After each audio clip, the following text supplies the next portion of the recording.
So hear me out on this. The stance, I'm just an anxious person, I can't do anything about it, can easily be exactly the thing standing between you and overcoming anxiety. Anxiety is a reaction to our assumptions about what will happen to us. And the thing is that most of those assumptions won't survive a thorough examination. And coping with anxiety, like real long-term coping, not sedating yourself into numbness, requires three things. And the precondition of all of that is a deliberately activated mind.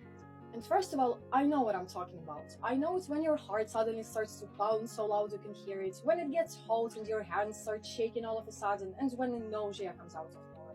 So, I had to figure out to myself how to break the cycle, and just breathe and calm down was never the answer. So the first step is identify the root cause. You are always anxious about something, even when you can't immediately name the object. So ask yourself, what do I believe is going to happen? What I think threatens me? Make your mind active and curious enough to find out the actual object of the anxiety. It is always there.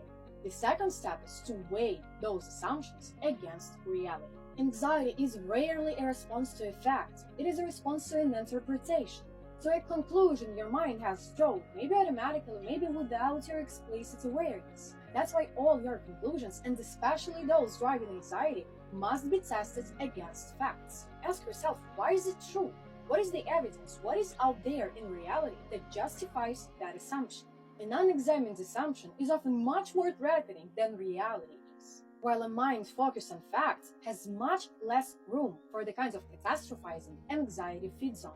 And the third step, the key one to overcoming anxiety, replace that anxiety-driving assumption with the one that accounts for the full picture.